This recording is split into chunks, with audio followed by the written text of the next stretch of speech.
मंदिरामध्ये आपण जी पूजा करतो त्याचा पूर्वीचा आश्रम विचार दगडच आहे. त्याग केला जीवनामध्ये, देव झाला. दर्शन घ्यावं लागतं आपल्याला. वृक्षाच्या जीवनामध्ये सुद्धा त्याग आहे, म्हणून त्याचं पूजन करावं लागतं आपल्याला. मला असं वाटतं की महिलांना माहीत आहे की तुम्ही वृक्षाची पूजा करताय, वडाची पूजा करताय ना तुम्ही. कोण्या दिवशी? वटपौर्णिमेला. कशासाठी करता?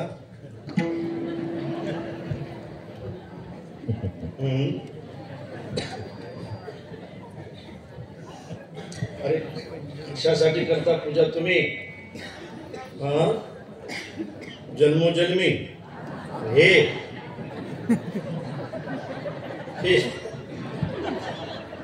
जन्मोजन्मी 7 जन्म. बरं का?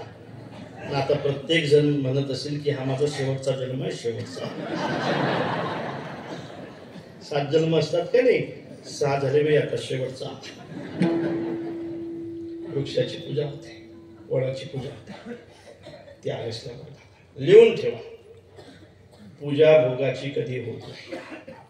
पूजा त्यागाची होते, पूजा समर्पणाची होते.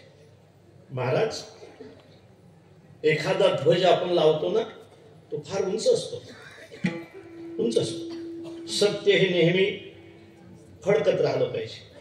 उंच असतो ते, फडकत असते सत्य. पण लक्षात ठेवा, पूजा होत असताना सत्याची पूजा होत नाही, समर्पणाची होते. तो खांब असतो ना, खांब. आपण ज्यावेळेला ध्वजाची पूजा करतो ना, त्यावेळेला त्या ध्वजाची पूजा करत नाही, आपण त्या खांबाची पूजा करतो.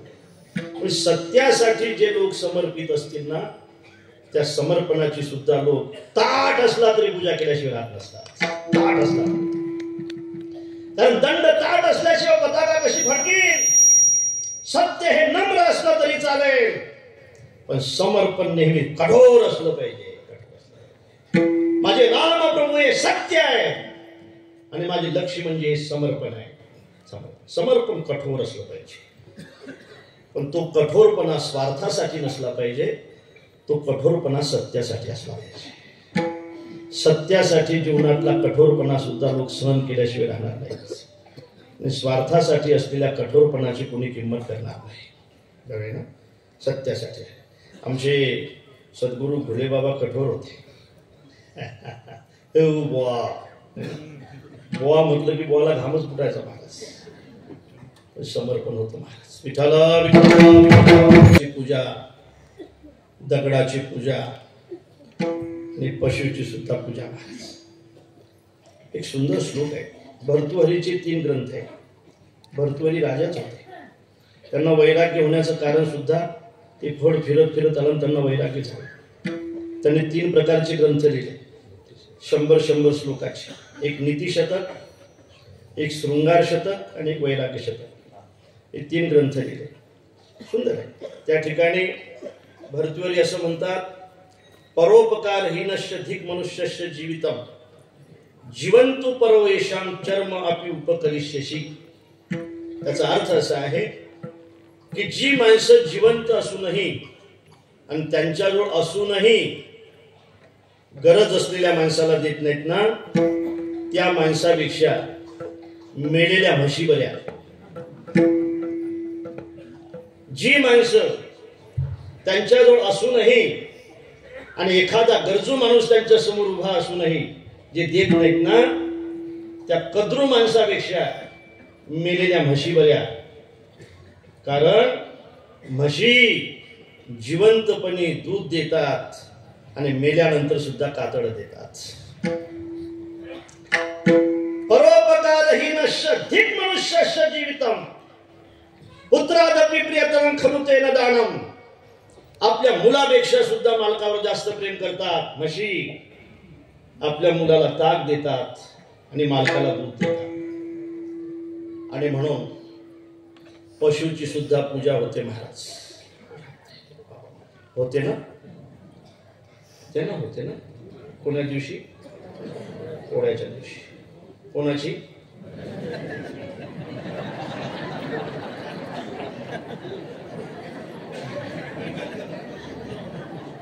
होते ना? कोणाची? जरा मान हलवून सांगत जा म्हणजे मला लक्षात येईल. काय असते महाराज की हा सणच योगायोगाने तुमच्याकडे आहे. कोणचा? पोळा. सण वाटलेले असतात. काही सण महिलांचे. हे का तुम्ही सांगा महिला, दिवाळी हा सण कोणाचा आहे? महिलांचा आहे का नाही? दिवाळीच्या मुळा लेकी असावं. दिवाळी हा सण कोणाचा? तर तुम्हाला विचारतो मी, महिलांना विचारतो, संख्या भरपूर आहे तुमची. दिवाळी हा सण कोणाचा? महिलांचा. तीळ संक्रांती हा सण कोणाचा? महिलांचा. आणि पोळा हा सण कोणाचा?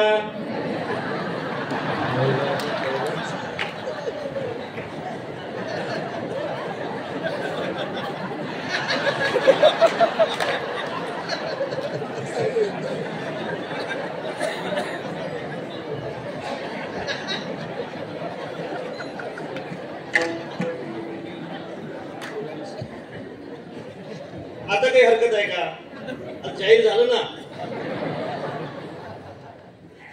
पशुची सुद्धा पूजा होते का? आणि म्हणून त्याग महत्वाचा आहे, दान महत्वाचं आहे. पशु जर देत असतील तर आपण दिलं पाहिजे काय? ज्याला गरज असेल त्याला दिलं पाहिजे. खरं सांगू का भाऊ, मी दान कुठं दिलं पाहिजे? दान शिर्डीला दिलं पाहिजे. शिर्डीला शिर्डी आहे ना? शिर्डी साईबाबाची, साईबाबाला शिर्डी निंबाबू तुम्हाला द्यायचे असतील तिथे दिले पाहिजे, कारण त्यांना गरज आहे बिचारांना. अनुचित मानू नका. जिथं गरज नसेल तिथं जर देत असाल तर दात्या आणि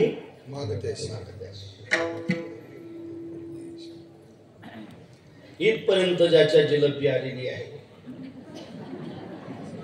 त्याला जर आणखी एखादा वेळा कोंबून घालत असाल तर सगळी जिलबी बाहेर येईल का नाही? असं करू नका दादा. अनेक गरजेचे ठिकाणं आहेत की ते ठिकाणं तुम्हाला खुणावतायत, ते ठिकाणं तुमच्याकडे पाहतायत.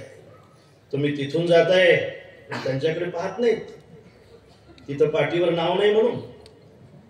मला असं वाटतंय की तुम्हाला सांगतो, माझे स्वानंद सुखनिवासी जोग महाराज जर नसते ना ते लाईन सुद्धा उभी नसते. आणि ज्यांनी हा दौरा चालू केला त्यांना सुद्धा घडता आलं नसतं. लक्षात ठेवा, स्वानंद सुखनिवासी जोग महाराजांचे हे सगळे उपकार आहेत की आज या शतकातला सगळा परमार्थ तुम्हाला उभा दिसतो. लक्षात ठेवा, ज्ञानोपारायणानंतर तुकोपारायण, तुकोपारायणानंतर आमचे स्वानंद सुखनिवासी जोग महाराज, स्वामी महाराज, मारुती महाराज, लक्ष्मण महाराज आणि मामासाहेब या 4 खांबाने ते मंदिर उभं केलं. आजही त्या मंदिरामध्ये आम्ही निवांत झोपतोय. हे सगळे माणसं आहेत. गरज आहे महाराज संस्थेला. खरं सांगतो तुम्हाला, गरज आहे. आता आम्ही आत असल्यामुळे आम्हाला माहित आहे एखाद्या सामान्य कीर्तनकाराजवळ सुद्धा त्यापेक्षा जास्त आहे. ते विद्या मंदिर आहे, तिथून सगळं तयार होत आहे. आणि म्हणून सज्जनानो, जिथं गरज असेल तिथं पोहोचलं पाहिजे. एक सुंदर उभी आहे महाराज तुमच्या पाठायची. कोणाला दिलं पाहिजे, तो कसा असला पाहिजे. बघा, तुमचे पाठ असेल, माझी चुकत असेल तर सांगा. तया ते ऐशिया पहावे, जया ते दान द्यावे.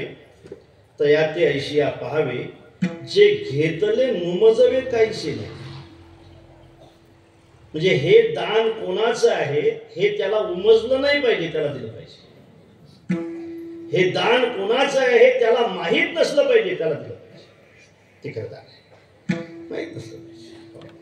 हे दान कोणाचं आहे हे त्याला माहीत नसलं पाहिजे, ते दान खरं दान आहे. ए पोरा, जेवण झालं का तुझं? कोण्या गावचा आहे तू? गावातलाच आहे ना. काय तुझं नाव? ध्रुव तुषार महाजन. हा, ध्रुव तुषार महाजन. ध्रुव आहे. मामा आहे का तुला? नाही. मग आता कसं?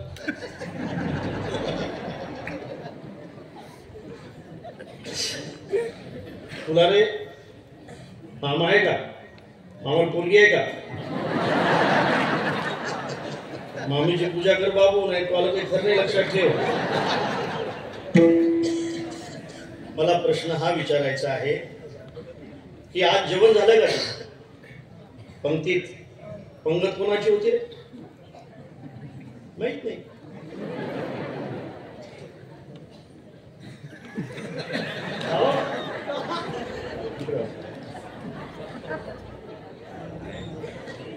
जेवण झालं? जेवण झालं का? जेवण पंक्तीत कोणाची होती पंगत?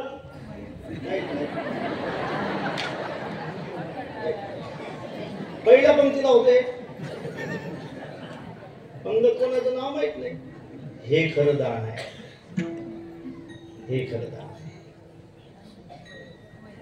ज्यांना पंक्तीवाल्याचं नाव माहित आहे ना, ते दान नाही असं मला म्हणायचं नाही, पण ते खरं नाही. जे घेतले नुमजवे काहीसे नाही. जे घेतलेलं ज्याला समजत नाही ते खरं दान आहे. आपण आता जवळजवळचेच आहोत. आमचा एक आश्रम आहे चिखलीला, आम्ही तो स्वीकारलेला आहे. ज्यावेळेला 17 पागल होते तिथे, आता इथं 250 आहेत.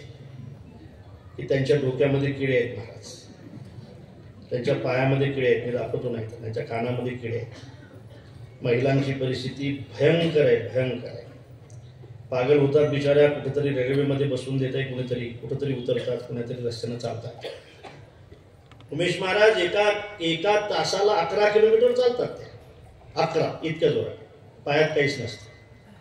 कधी कधी ऊन मी म्हणतं, कधी थंडी असते, अंगावर पूर्ण कपडे नसतात, भयभीत असतात बिचाऱ्या, चालत असतात रस्त्याने. त्यांचं काही त्यांना समजत नाही. एका माणसाच्या डोक्यामध्ये जखम झाली, ती जखम मोठी झाली, अक्षरशः त्याच्या डोक्यातून एवढे किडे निघाले आणि ते बिचारे वेडे आहे, सगळे पागल आहेत.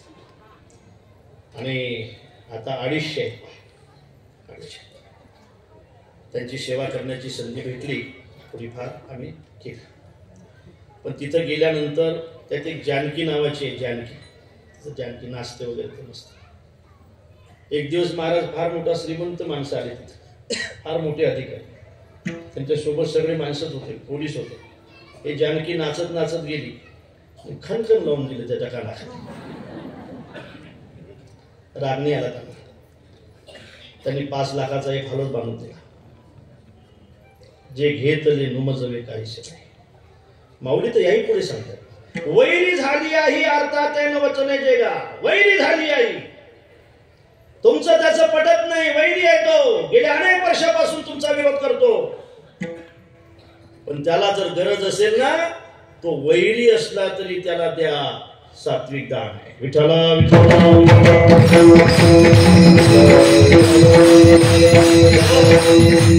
प्रस्तावना लांबत जाईल. आपला विचार आहे काय दिलं पाहिजे, गरज असेल ते दिलं पाहिजे, कोणाला दिलं पाहिजे, ज्याला गरज असेल त्याला दिलं पाहिजे, कोणी दिलं पाहिजे, ज्याच्याजवळ आहे त्याने दिलं पाहिजे. एक मुद्दा राहिला, किती दिलं पाहिजे. हे राहिलं, किती दिलं पाहिजे, हे फार महत्वाचं आहे का, किती दिलं पाहिजे. भागवतामध्ये असं वचन आहे की न्यायोपार्जित वित्तेन दशमांशेन धीमता कर्तव्यो विनियोगस्य ईश प्रीत्यर्थ हेतवी. किमान आपल्या संपत्तीतला 10वा हिस्सा तरी आपण धर्म कार्यासाठी दिला पाहिजे. तुमचं काय मत आहे? टाळी वाजवा. किमान 10वा हिस्सा दिला पाहिजे. त्याच्यात आपण बसणार नाही, न्यायाने कमावलेतला 10वा हिस्सा दिला पाहिजे, मग बेमानकीने कमावण्यातला किती, तो भाग वेगळा आहे. पण जेवढं न्यायाचं असेल ना, त्याच्यातून किमान 10वा हिस्सा तर दिला पाहिजे. 100 रुपये असतील तर 10 रुपये तर दिले पाहिजे. असा हिशोब करत जा गड्या वर्षाचा. तुम्हाला किती नफा आहे, तुम्हाला किती येत आहेत तुमच्या घरात, तुम्ही त्याच्यातून किती देताय, एवढं जर तुम्ही देत असाल ना, तर मला असं वाटतं की तुमच्या संपत्तीचं हरण कोणीच करू शकणार नाही. तुम्ही जर एवढाही कर देवाचा देत नसाल ना, मग मात्र गड्या प्राप्ते एकादशी वर्षे भविष्यामध्ये तुमचं काही खरं नाही. कर असतो ना महाराज, कर खरंच तो एक फार वचन मस्त आहे. ज्या घरी हरीचा कर आहे, ज्या घरी हरीचा कर आहे, त्या घरी हरी चाकर आहे.